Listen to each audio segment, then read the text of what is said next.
welcome to the Happy Hormones Coach podcast. I'm your host, Jennifer Self, where we chat all about real life experiences with real women as guest experts and real life solutions to common and not so common struggles that all of us women have, all while keeping it simple.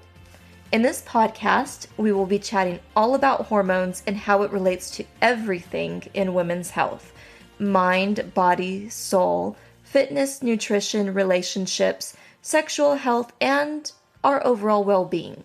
This really is for the everyday woman, for informing, for community, for inspiration, for uplifting and encouraging messages in all of life's circumstances, from A to Z.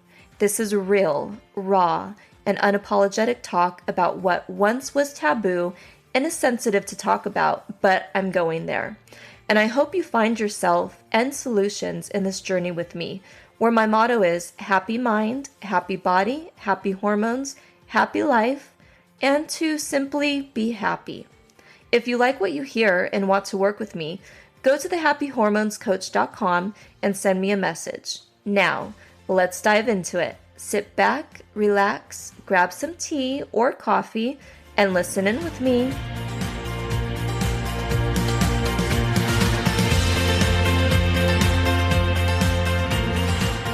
Hey, my lovely hormone hotties. Welcome back to the Happy Hormones Coach podcast.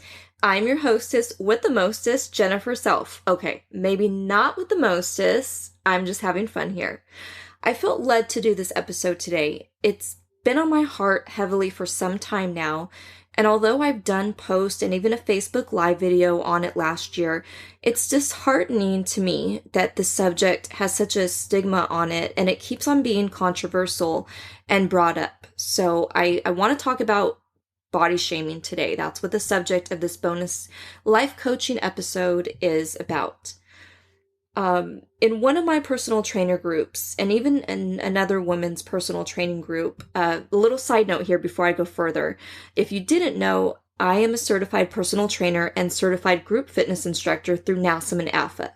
So anyways, that's what started this whole topic because this topic came up. There was a post discussing plus size trainers.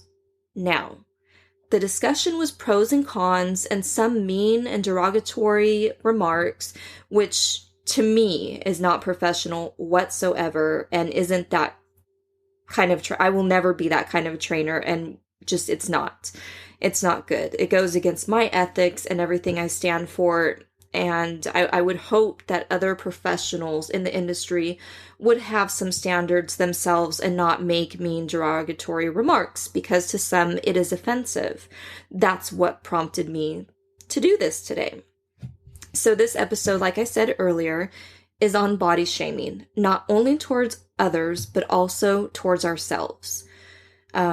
This was a direct quote from someone extremely close to me that lives in my household. All right, quote, "The size of a person tells it all." Now, after I was reflecting on body image and the thread discussing it online, that is what was told to me, basically. I was appalled. I was taken back by what I just heard out of the mouth of someone I loved and respected. To me, I got offended and had to go on explaining that we have no clue what someone is dealing with internally. There could be thyroid issues, other diseases or illnesses that can't be helped, that we wouldn't even know that can cause weight gain or weight loss. And it may not be from bad food choices or overindulgence. There's so many factors, okay? So that's just for one.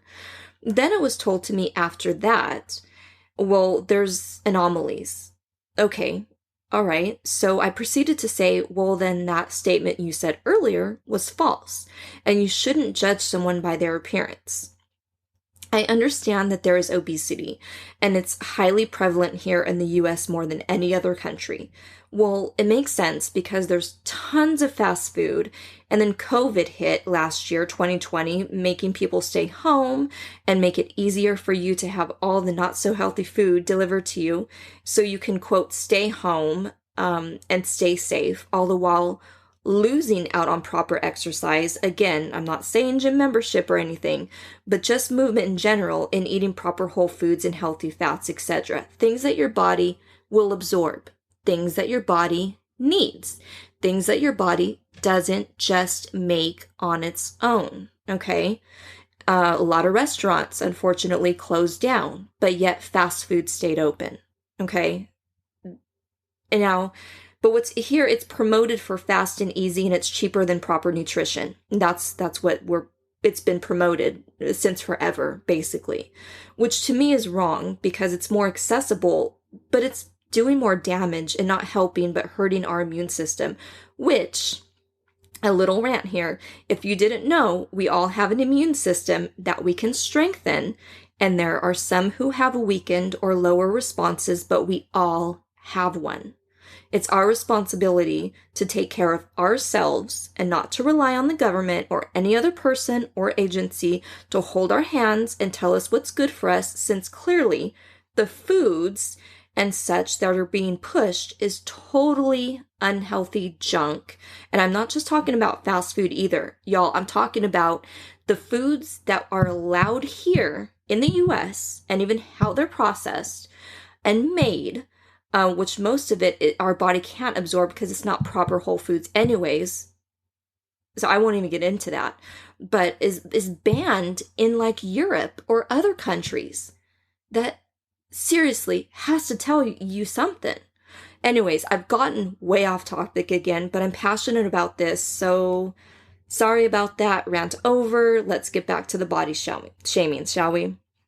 All right. Yes, obesity is high here, and so is diabetes. There are some people you can maybe see and think they are overweight.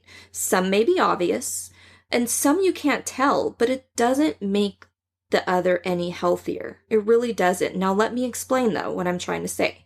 For instance, when I was thinner or smaller than I am now, I was in a running club. I was doing kickboxing and going to the gym. I was eating okay. I mean, I guess if you call like Little Caesars $5 pizza and Hamburger Helper okay, but honestly, it just wasn't the greatest. I was stressed out still, not sleeping so great. I had mood swings and not the greatest of days at work, to be completely honest. Now, on the outside, though, I was thin, and according to some, I looked the perfect look or weight. But inside, I looked at myself and wasn't happy. Inside, I wasn't happy. And like you'll hear me talk about, you need to take care of your inside out. Okay? That's what we have to do, because it's how your inside is going to how you appear on the outside. And your skin is the biggest one that's going to show it, really. So, but yeah, I mean, now flash forward to today. I'm the biggest I've ever been in my life. I mean, honestly, y'all, I am. Now, I'm not to say that I'm outwardly, people still look at me and some can't tell, some can because they've known me all my life. It just depends. But I'm the biggest I've ever been in my life. But also, I have a lot more muscle than body fat. And I know this because I have a body fat scale. So occasionally I'll keep track of that. And though my skin is clear, I have shape to myself, and I'm eating to fuel my body and brain more so than I've ever done before. My hormones are balanced and happy, and my monthly cycle is regular. Now, you can't tell that from the outside, but I'm sure to the trained eye, possibly, that I'm in better shape now than when I was super thin. So it really just is about perspective. What society's throwing on us, what we grew up or what we taught was normal or right or is beautiful or is valuable, that's really what our perspective is going to be. And I really want to educate women and especially young girls. I know this one episode just won't do it, so I'll have to do multiple ones, but on what it really is, what beautiful or what healthy really what healthy really looks like. That's what I want to do. I want to really change the family dynamic to make it to where we have a healthy perspective on things and don't shame ourselves or don't shame others, because that's so important. And again, it's what we've been taught, what we've been thrown on us by society, by magazines, by our family members, by our friends, things like that, in which it does not make it okay. And that's the difference in what I meant earlier when I mentioned it doesn't make the other any healthier. So that's what I meant with my example. I'm sure as women, we've all struggled with body image. When I was younger, I was modeling and was constantly aware of how I looked, how my posture was, what was wrong with me. I've been there with my friends, and I would go to talent scout agencies because we were models. And being so young and impressionable, they wouldn't care. These adults tore my friends apart. They would grab, I was there next to my friend. They grabbed her cheeks like baby fat. This, you need to lose this and that. And she was completely fine. It was heartbreaking to me to see that being done to anybody, let alone my good friend. Then, if that didn't make it bad, going to her house and in her room above her bed were pictures of unrealistic women from magazines, taped all over the whole wall and above the bed that covered with that. The pressure to be perfect, to fit into society, unrealistic expectations set upon us as little girls. And honestly, I'm in my early 40s, and it still is not going away. I'm pressured to need to look a certain way for my husband. And if not, I worry about what if I'm attractive anymore? What if this, am I not? What can I do? What can I not do? Those things still go on in my head. But I had to get a grip on that, lest I go back into the compare and despair syndrome that I've had since childhood because of these unrealistic impressions I was brought up with myself. I'm not sure about you, but I grew up in the 80s where everything was about quote unquote fat-free and thin, oh so thin, until, guess what? Baby Got Back came along and changed that. I love that song, by the way. But I remember being a little girl and able to fit in my mom's clothes. And back then, she had the coolest clothes and shoes. I mean, come on, it was the 80s, guys, right? So I would want to borrow her clothes. Now, mind you, I was a girl, okay, in elementary school even, like 6th grade, that fit in an adult's clothes. I had pressure even then from my family to look a certain way, and that I was chubby and needed to do something with myself. Although my friends and everyone thought I was too skinny, so I would get conflicting. I was a mess. I was a mess growing up. I was either too thin, I was too fat, I didn't know where I was. I had no image or identity besides the one that was being poured into me from everyone around me, and that was a problem. I mean, I started wearing makeup to hide my freckles and face that I thought I needed to do it in the 5th grade. That's terrible. Terrible. I ruined my skin doing that. Not to mention emotionally and mentally, everything else I ruined. I mean, no wonder why I had such anxiety from a young age and depression. That's so much pressure for a young girl. It's terrible. I mean, come on, ladies. We can do better than that.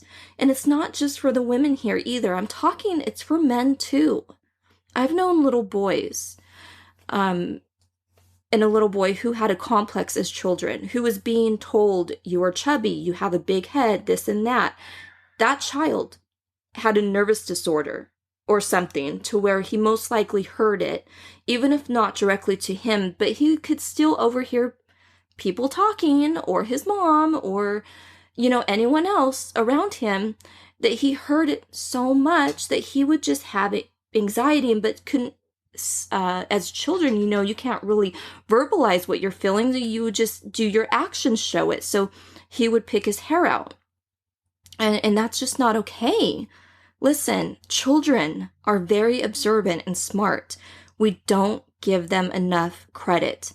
They do pick up on things being said. Even if you don't think they hear, they have good ears. Y'all, children really do listen. Now, we may not think so, but they do really listen. They pick up on what's being said. or what they hear or even see on TV or around. I mean, I know I have. Definitely, I will admit, I know I have. How about you? I mean, really, I want you to think back to your childhood and really think and journal on things you may have unintentionally heard or seen that may still affect you to this day. It's okay. We need to work through things. And I bet a lot of it, not all, if not all of it, stems back to childhood. Honestly, in a lot of cases, more often than not, it normally does. So back to the question of, can there be a plus size trainer? Well, now this is just my opinion, but in my opinion, there can be. Hey, I'm going to be honest. If someone knows what they're doing and they can get me safely, without injury, and most effectively to my goals that I want to attain in my life and my health in a timely, realistic manner, well, that's all I need. And in fact, that's what a good personal trainer should do.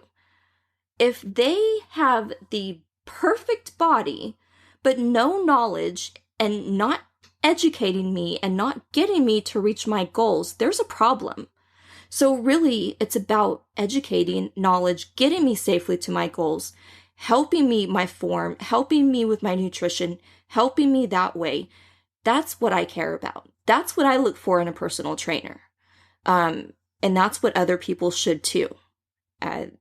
Do your education. That's what you should do. And that's what I do. Body shaming. Let's talk about definition now, okay? I'm going to get defining things for you. Body shaming, by definition, is the action or practice of humiliating someone by making mocking or critical comments about their body, shape, or size, or expressing mockery or criticism about a person's body, shape, or size.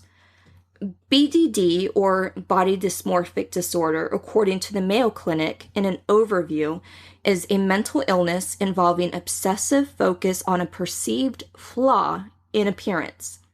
The flaw may be minor or imagined, but the person may spend hours a day trying to fix it.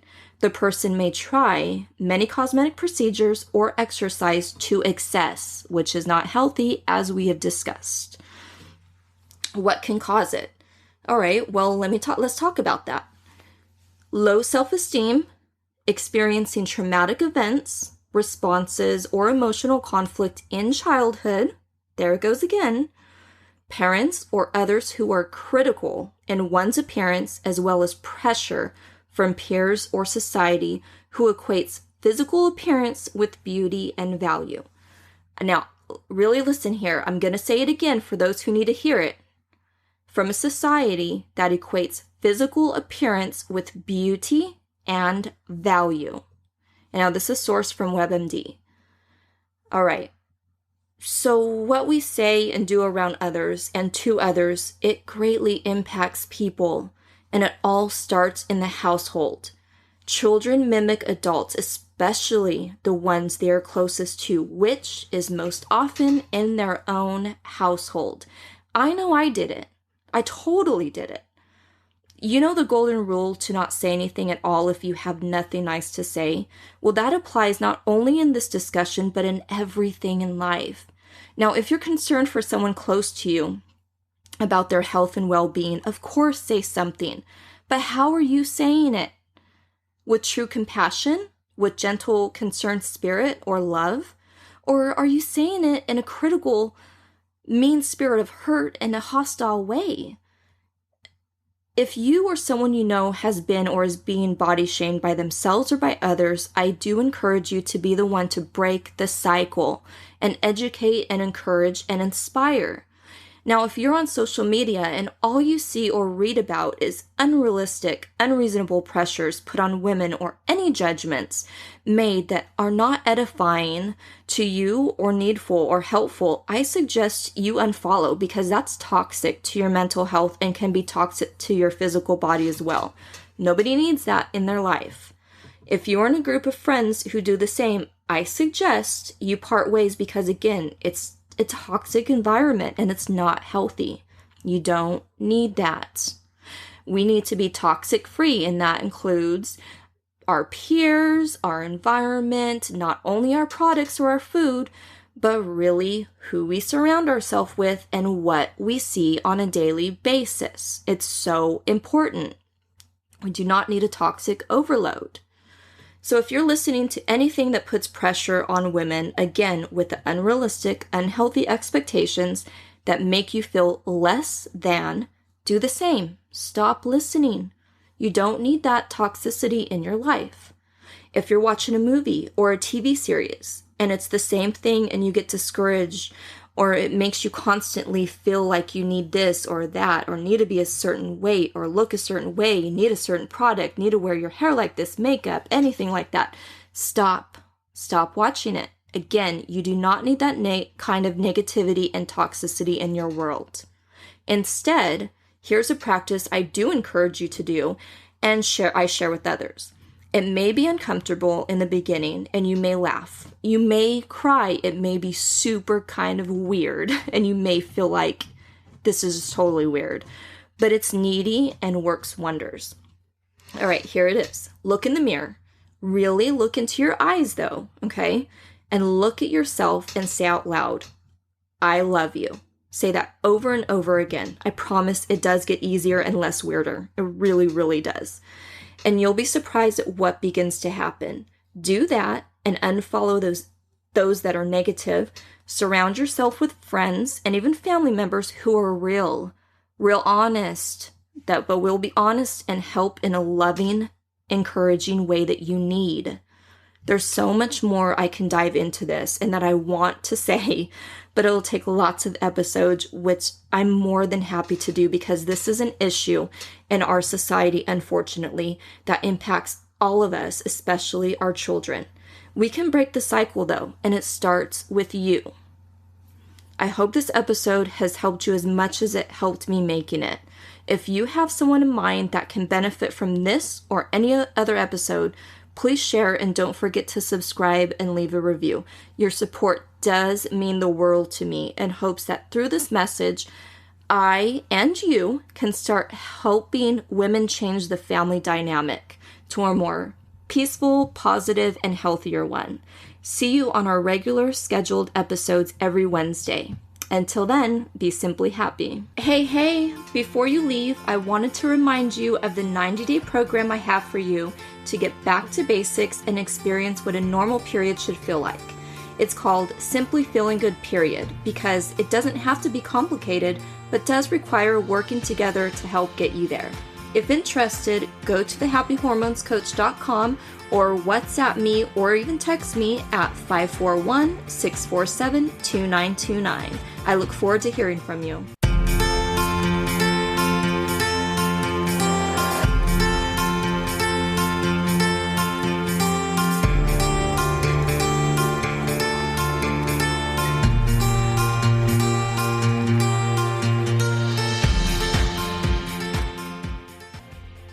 Hey, thank you for listening. I hope you enjoyed this episode as much as I loved making it. Remember to subscribe. Oh, and sharing is caring. So if you know that woman who could benefit from this, please share and leave a review. It would mean the world to me to get this message out and start changing women's lives like never before. Interested in how you can work with me directly? Go to thehappyhormonescoach.com and send me a message. I can't wait to hear from you. As always, be simply happy and have a happy mind, happy body, happy hormones, and happy life.